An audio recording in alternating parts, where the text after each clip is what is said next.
Everybody who's thought me saying birds by 17 was a joke.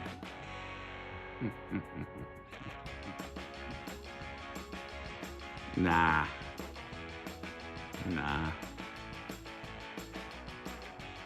Little trip back in time to the night of the Super Bowl, the worst ass-kicking many of us have ever witnessed, when the Eagles blew out the Chiefs 40-22. And anyone who watched the game knows that score is so much closer than actually happened.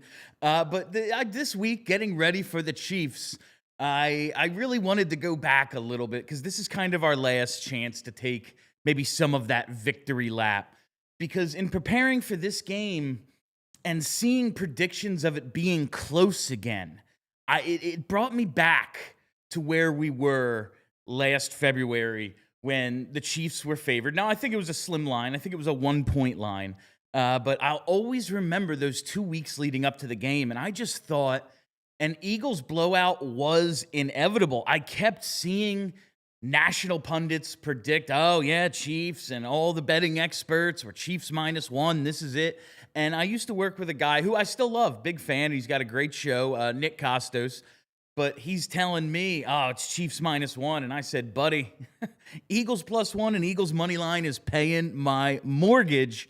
And it's like everyone else hadn't actually watched any of the games leading up to that Super Bowl. The Eagles were making big clutch plays at important times on offense. They're grinding opposing offenses in the dust by the fourth quarter. Meanwhile, the Chiefs are just getting by on Mahomes magic and league favoritism. And by the time the game rolled around, all I could predict was birds by 17. And guess what happened? That was a low end estimate. They won that game basically 34-0. If you want to give them 40-6, I guess we can say it. But it was an absolute ass kicking. And that final line, 40-22, doesn't even begin to describe the domination. And now, 7 months later, we get to go into their house and remind them once more, the Chiefs' time is up. And now it's the Eagles' time. Hey, everybody, how you doing? Well, that's good. Welcome to Philadelphia. We're broadcasting live here in the Xfinity Lounge on PHLY on what is PHLY's 2-year anniversary. It's been a pretty crazy start to our time here. We've seen a Super Bowl championship. We've seen playoff runs. We've seen all sorts of stuff here, and we're just getting started at PHLY. I'm very excited to be coming to you on this brand new Philadelphia show just 2 years after we launched all of the individual beat shows and everything. Excited to be working with Tyler Zulli from the Phillies beat. And excited to do a lot more. But I am just so much looking forward to this game on Sunday, Tyler, because I just think it's going to be a repeat of last time. I don't know if we have the same turnover luck. I don't know if it's going to be 34-0 at one point. But I just don't really see a way it goes any differently.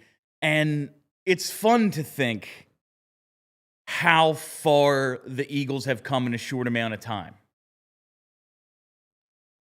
Yeah, this box, man. We gotta get a new box. This thing doesn't work. I see you like hitting the buttons like you're mad at it. It doesn't respond to me anymore.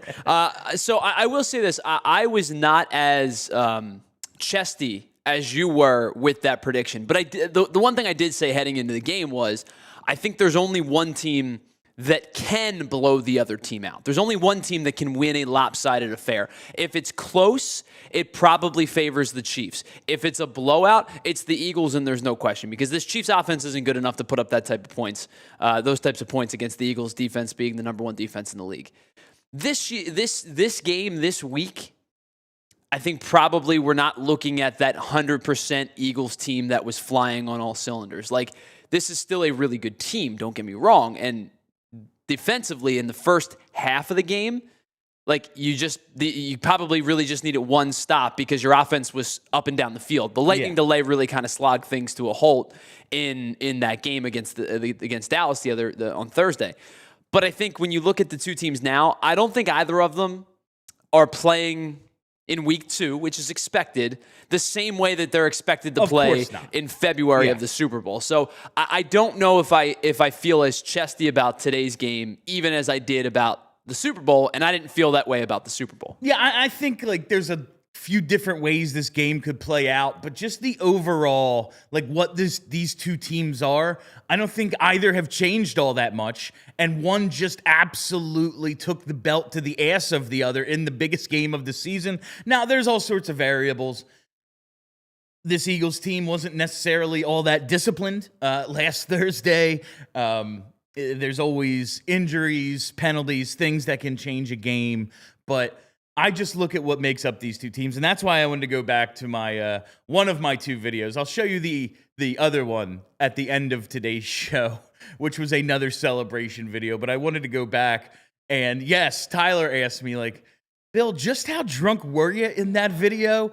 And the answer is infinity. The answer was infinity, because we started celebrating like at halftime, and I just was... we never even made it to Broad Street. We had like a couple of people who were going to be our designated drivers to take us the 15 minutes from South Jersey. And one of them, my buddy's wife, was pregnant. And then it was just like, I'm not doing this. Like, you're all ridiculous. And everyone else, it became such a celebration, we couldn't even make it to the main celebration. That's how big of a blowout that game was. And so I just wanted to revisit that a little bit, because I have all the confidence in the world the Eagles can smash them again. And like I said, it's step one on the way to becoming a dynasty. It's ending the previous one. If you can send them to 0-2 after killing them in the Super Bowl, it's hard not to see this as yet another special season. Yeah, I think you bring up the 0-2 thing, and I think that probably plays a little bit into it too. For me, is you brought it up. What's it, 7% of teams or something along the lines that start 0-2 make the postseason? Yeah. I think that a lot of us felt this might be a regression year for the Chiefs, getting a little bit older, don't have a ton of skill position players, especially the wide receiver position. I think Xavier Worthy's a really good player, but I don't know if he's ready to be a true number one just yet. The offensive line that was bad in the Super Bowl probably got worse in the regular season because Joe Thuney's no longer there, and he's with Chicago now. So I think the team that got obliterated on the offensive line is still not a good offensive line. But I do think when you think about like pressing need of this game, being 1-1 is I bet you'll see a lot of teams at the end of week 2 be 1-1. I would bet you it's probably 15 plus, right, or 1-1. You'll see a handful 2-0, a handful 0-2, but I think the pressing need belongs to the Chiefs because they understand what they're up against. They know they're still a good team, but I think the conversation the whole offseason was, is this the year that the dynasty starts to take its step back? Guys are getting older. Their skill position players aren't particularly good. I think the pressing need goes to Andy Reid and the Chiefs, and because of that, that's where I think you start to see a much closer game than what we saw in the Super Bowl. They absolutely will be the more desperate team, and you can always throw in that revenge factor. But as Tyler pointed out yesterday, he showed that graphic of Super Bowl rematches. 7 out of 9 have gone to the team that won the Super Bowl in the following season's rematch, and The last one that didn't, it was the Eagles beating this Chiefs team. They are on a 2-game winning streak against Andy Reid's Chiefs. And I always think revenge factor is one of those things, like when you're playing a division opponent in the playoffs and they're like, well, it's really hard to beat a team 3 times in 1 year. And then you look and go, oh, it almost always happens. Because that one team is just better than the other. Yeah, actually, it's really not. Yeah, if you win the 2 games in the regular season and play in the postseason, your number to win in the postseason's actually really high. Yeah, it's like it's a disaster if you don't win that game. It almost always is, oh yeah, if they swept the regular season. And I think revenge factor is kind of similar to that. I remember the 0-3 opener at the Link. It was like, we got to get the Bucks back. They closed our last stadium. We can't let them open this one. 17-0. Like a completely uncompetitive game. And quite frankly, if you would have told me it was 34-0, I would probably believe you. Yeah, like a non-competitive game. Oh, we really showed them. And like the Eagles went back to the NFC Championship game. That was a good team. And it was, they're the revenge factor. So I guess I have to take that out. It's just one of those cliches we tell each other. But it does always make me laugh. Now, I have a few reasons I want to get to about why I am so confident heading into this thing and why I think this Eagles team is not just really good again. They are not just on the road to victory, but on the road to being something special, on the road to being the next Patriots or Chiefs. But before we get into those things, we got to take our first commercial break. All right, I got to tell you about our friends at TrueMark Financial Credit Union because, listen, it's summer is over. School is back. We are ready to go. Football's back, and it's the perfect time to get your finances back in shape, too. I've been checking in on my credit score lately, and let me tell you, if you're a member at TrueMark Financial Credit Union, you've already got a serious edge. If you've been watching PHLY for any of the last 2 years, when we have financial sponsors, you got to know. I might not be the most financially responsible, but with help from our friends at TrueMark, I have got myself on the road to credit victory because they've got this free tool called Savvy Money right inside their online banking and mobile app. I use it myself, and seriously, it's like having your own financial coach in your pocket. You can check your credit score anytime without taking a hit, get tips on how to improve it, and even get alerts if anything changes. That's what I call playing smart defense with your money. If you're already on Team TrueMark, fire up that app and check out Savvy Money today. And if you're not a member yet, what are you waiting for? Step up your financial game. Swing by one of their 24 branches or visit TrueMark.com/PHLY to open an account. TrueMark Financial Credit Union is federally insured by the NCUA. All right, tomorrow, you know what it is. It's the weekend, right? It's time to get football, and that's all we do on Saturdays and Sundays. College football, pro football, but if you've got a friend who invites you over and you're pumped to watch the game, and you get there and their setup is a mess, it lags, it's buffering, you got to switch between a bunch of different apps to try to find the game that you're looking for. Your friend, they tell you they're a big fan, but you feel like you end up being fan-fish. See, if you call yourself a football fan, you have to get Xfinity. It's the ultimate sports destination where you can find the best games and your favorite teams all in one place, and the way that you watch, it becomes next level. It's the perfect fan flex. All you have to do is figure out how to get all the action right in your living room. You get the best picture and sound with enhanced 4K. It is so clear. You don't have to go down to the stadium. You feel like you're at the stadium. And sometimes, especially on college game day, you've got 4 games going at once because why not? You can. You just do it. On top of that, you get real-time notification and live stats right on your TV. It is the best seat in the house every single time. Next game day, make sure that the big fan in your life isn't a big fail. Learn more at Xfinity.com. Xfinity, imagine that. Now, I've got a few reasons why I think this Eagles team is close to becoming a repeat champion and potential dynasty. And it all starts at the top. It starts with the stability in this organization. And I have to give credit somewhere where just even a few months ago, I thought I would never be doing this. A calendar year ago, 0% chance. I got to give it to Nick Sirriani. I really, really appreciate what Nick Sirianni has done with this team. And I got to say, I didn't think he was going to, even last this long. I was one of those guys thinking, Is Belichick available around this time last year? You think he'll pick up the phone if Jeff calls? But the way Sirianni has been able to not only lead the team to the playoffs every year he's been the coach, not only make it to 2 and win 1 Super Bowl, but the way he has handled and had this group bounce back from adversity, the collapse in 2023, the 2-2 start last season, it's really, really impressive. And I know we all have different ideas of what a coach is. Well, is he calling plays? Is he doing this? I think the idea of like a baseball manager needs to be much more universal throughout sports, because if you can't just get the boys to play, go out and do their jobs, be motivated, and everyone kind of get on the same page, even when things aren't going well, no matter how good you call plays, it won't matter. We've seen teams with tremendous talent and really good, they've got a good scheme, and because something else is wrong, it's a failure. And I love reading this ESPN article about Nick Sirianni that I saw, and how he spent like half of his offseason seeking the advice of greats, and how, winning is great. Repeating, sustaining, that is the hardest thing to do. That's why we've seen, like, we can name them, the Patriots, the Chiefs, and who else? Nobody.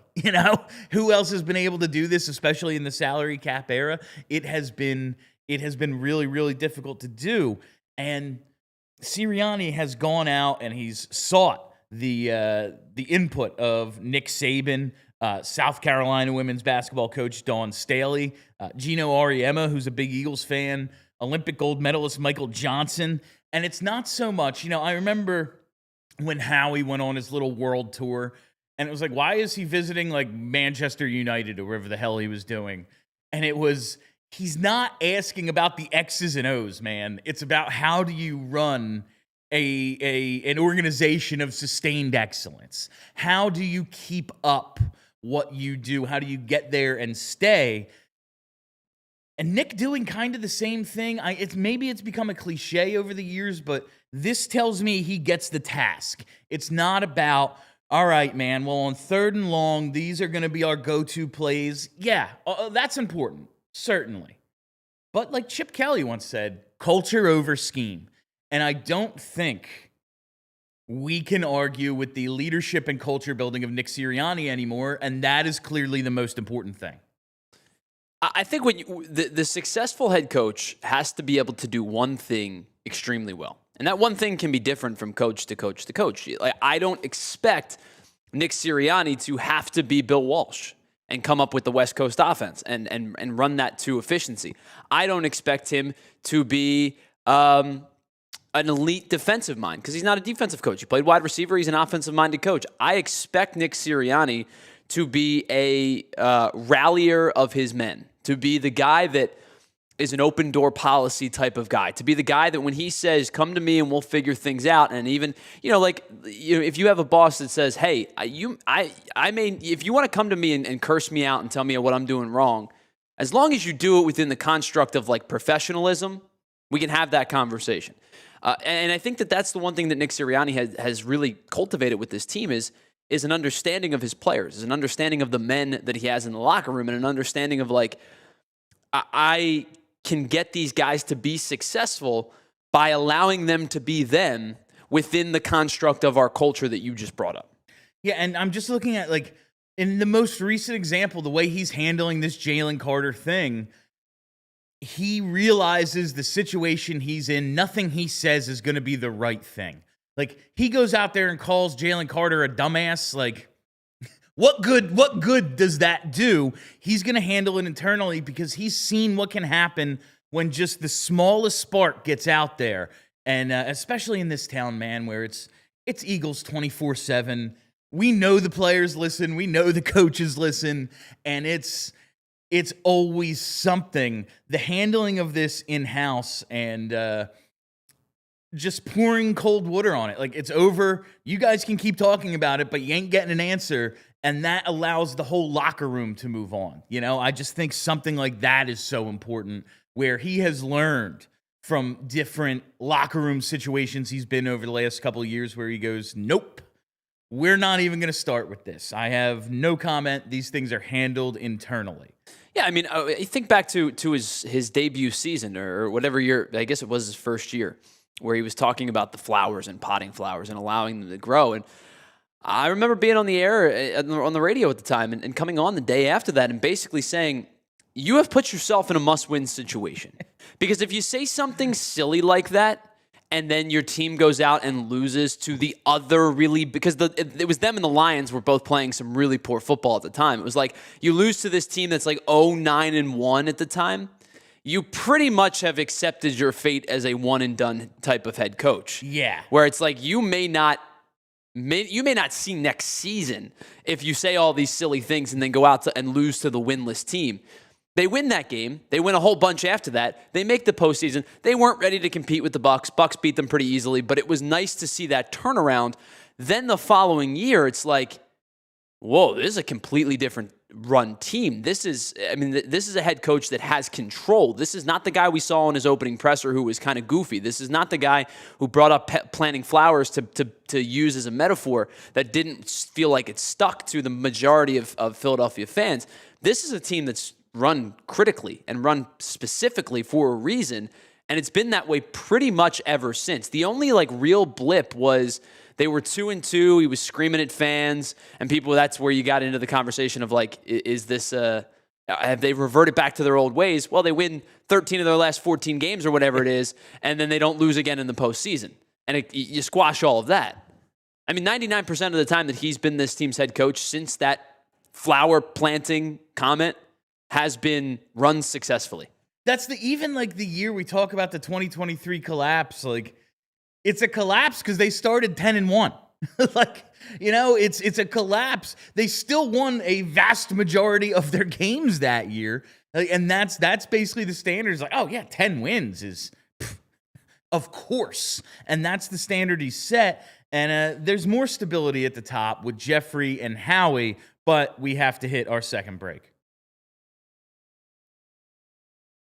Whether your favorite team wins or not, there's always another way to win on the BetParx online casino app. You got to check out brand new casino games like Huff and More Puff. It's the only app I ever use to play all my favorite casino games in the palm of my hand. Blackjack, roulette, craps. They have so many hot online slots and slots based on your favorite streaming shows like Breaking Bad and Squid Game. And right now, new users get up to $1,000 casino bonus back if you're down in the first 24 hours. All you got to do is go to betparx.com and download the app right now and enjoy all the action and excitement from the casino at your fingertips. Must be 21 or older and in PA, Jersey, Maryland, or Michigan for BetParx. You love to play. You play to win. You bet. BetParx. Gambling problem? Call 1-800-GAMBLER. All right, when you think about the number one truck in America, well, you probably think about Ford, and for good reason. It's because it's the number one selling truck in America for year after year after year after year. And with our friends over at Ford, the F-150 is the legendary truck that gets you going for 48 consecutive years. It blends work-ready toughness with modern-day tech and luxury. It offers 6 powertrain options, including a hybrid and a fully electric Lightning model. The Power Boost Hybrid V6 gives you 430 horsepower with amazing towing capacity with 14,000 pounds of best-in-class towing, depending on which configuration you end up going with. It has a military-grade aluminum body, so it's tough but lightweight and corrosive resistant. And then inside, that matters too. It has an advanced Sync 4 system with cloud-based voice recognition and over-the-air updates. It also gives you a max recline seat that offers nearly 180 degree of recline, which is great when you're on the job, you're in between jobs, you take a nap, you take a break, you just hang out for a second in the truck. It offers a 360-degree camera, tailgate work surface, and so much more. It's why Ford and the F-150 have been the best-selling truck in America for 48 straight years. For more information, visit your local Ford store. And it really is impressive the stability this organization has had really since Jeffrey Lurie bought the team. Since 2000, they've had 5 losing seasons, and only one of them were consecutive. A pair of those 5 were consecutive. Last year of Chip, they go 7-9. First year of Doug with a rookie quarterback, they go 7-9. And of course, they followed up with the Super Bowl. Every time they have had a losing season, they have followed it up, except for those back-to-back years with a playoff appearance. It has been really impressive what they've done. And there have been a couple articles in The Athletic recently that kind of break down how they do it and how they spend their money and what it all boils down to, because it fluctuates year to year. Sometimes you have to put a lot of cash up front. Sometimes things are going back down. But really what the crux of the articles has been is winning is the priority for the Eagles. Whatever they have to do, whether it's, yeah, man, we get our guys signed early so we can pay them big signing bonuses up front, and then it's not a huge cap number, and then we're able to have flexibility, and we're able to go back and restructure these contracts because these guys have already got all their upfront money. Of course they want to restructure. They'd love another signing bonus.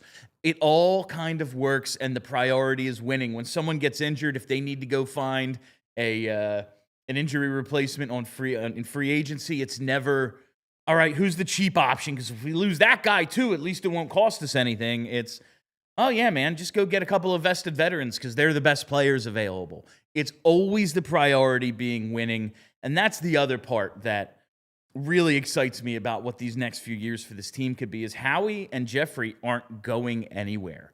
And this model continues to work, and they continue to be ahead of the game. They have been really since 2000, and that's why a losing season is an anomaly over the last 25 years. All right, a couple on-the-field things I really want to talk about. Tyler, I need A.J. Brown to get involved early. I am going to be on all AJ's props. Anytime TD is plus 180 over at Bet Parks, over 67.5 yards, minus 112. We need these things to come through for us, not just because we know AJ gets a little bored and a little in his feelings when he doesn't have a ton of targets. Only one target last week, had the one catch for 8 yards. But my God, is my fantasy team bad? And I really, really need a big week. I lost last week 163 to 82. I was by far the lowest scoring team in the league. I didn't start Dak because I'm not starting Dak against the Eagles. That would be foolish. I started Tua, though, and that was even worse. He might have put up negative points for me now that I think about it, but it's going to be Dak up against the Giants this week, and then we're going to go from there.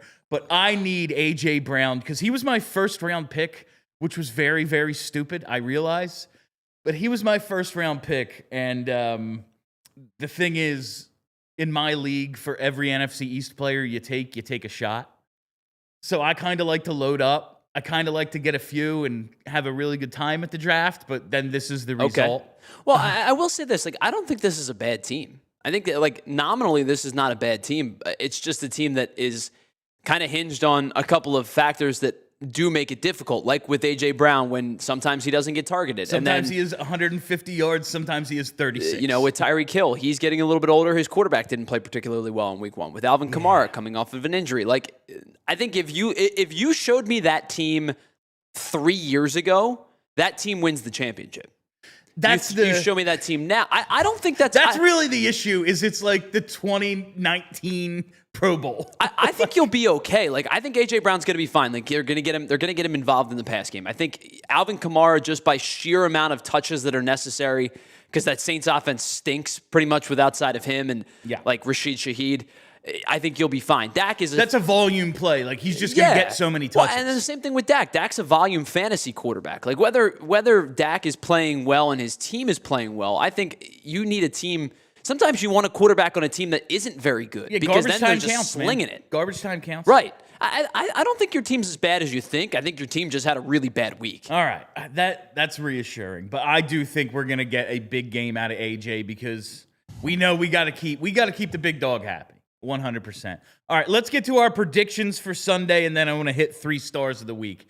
Me and Tyler both have predictions, and I am once again saying the Eagles are going to take this thing, and they are going to take it to the Kansas City Chiefs. I have them 34-13 on the road, well covering the 1.5 point spread I've seen. Yeah, I think the Eagles are going to win this game too, and I think covering the spread basically means you're winning at this point, right? Because 1.5, it's really kind of indifferent at that point. But I do think it's going to be a close game. The Chiefs defense got gashed through the air last week against Justin Herbert. One of 5 defenses to give up 300 yards, one of 4 defenses to give up 3 passing touchdowns. I think that both defenses, the way that the Eagles played against Dallas in the first half and the way that Kansas City played against Justin Herbert throughout the game in Brazil, I think will kind of come back to form a little bit. I think you're going to see a closer, uglier defensive game than what you saw from these two teams, at least in the first half for the Eagles, and then from what you saw against Justin Herbert in Brazil for the Chiefs. I'm going to take the Eagles 24-21. I think this is a lower scoring game. The over-under is 47. I would take the under. I don't feel it to be as lopsided as you do. And that is the type of game we saw in that Super Bowl rematch in 2023. Like, it was a gritty street fight. It was 17-7 at the half. Hurts has 2 rushing TDs in the third and fourth to lead a comeback in Arrowhead. So maybe that's the type of game we get again. But all right, we are going to wrap up this Friday and every Friday with my 3 stars of the week, Tyler. My 3rd star of this week. It's gone a little under the radar as we've been so Eagles and Phillies heavy as we should be. Hockey is back. We have actual hockey tonight. Rookie game, Flyers, Rangers, up in Allentown at the PPL Center, home of the Phantoms. And listen, I know you can't tell right now, but hockey is my first true love. And I am really looking forward to this upcoming Flyers season, getting to do PHLY Flyers throughout the year. Tonight is the first time we have one team against the other on ice. It's rookies. It's at the Phantoms Arena, but it is still hockey. That's star number 3. Star number 2, it's our buddy Dak Prescott, Tyler. Why? It's because, Dak, congratulations. You got Jalen Carter kicked out of the game, and good for you. And then you couldn't even capitalize on a defense without its best player, so well done. But now, Dak has set up a situation for Carter to be extra motivated, needing to release 2 games worth of havoc on Sunday. It's I want to see, this is the guy who wasn't able to get all of his just chaotic energy out that he has on the football field last week. And now he's got 120 minutes of football to make up for in just 60 minutes. I'm really looking forward to it, and I think we have Dak to thank for that. And first star this week, we got to go with Harrison Bader, dude. 10 of 19 against the Mets with 3 extra base hits, 3 runs batted in, and 4 runs scored. He has brought stability to what is now suddenly a productive outfield. I think we really got to give it up for Harrison Bader. Now, we saw Johan Duran come in last night, and he's been awesome as well. That's just some juice for this team whenever he comes in, and it's a lot of fun to watch. But Bader, this addition has been awesome. Yeah, I mean, he's been excellent. He has more, his average is 280 on the year now. He came in after leaving Minnesota at 258. He's hitting 330 with the Phillies. I think it's almost crazy to sit here and say, but it might be true. Bader has been the bigger swing in terms of acquisitions, and you went out and got the best closer on the market in Johan Duran, who's been great in his own right. He's got a 1.23 ERA since joining the team. The acquisition of Bader, because I think a lot of people's expectations were tepid, has been so much more wow factor, because the expectations for Duran were, you got to be the best reliever in the bullpen. And at times, he is the best reliever in the bullpen. So it's kind of met expectations. With Bader, my expectations were, we'll see. And he's been amazing. I mean, absolutely incredible. It was just provide some stability, man. And then it became, he's like a difference maker for us right now. And that's been awesome. All right, that is all the time we have for you on Philadelphia today. Thank you all for listening. Thank you for hanging out. If you haven't already, hit that subscribe button. Follow us right here on YouTube. Follow me on Twitter at Philadelphia PHLY. Follow the podcast. Be excellent to each other.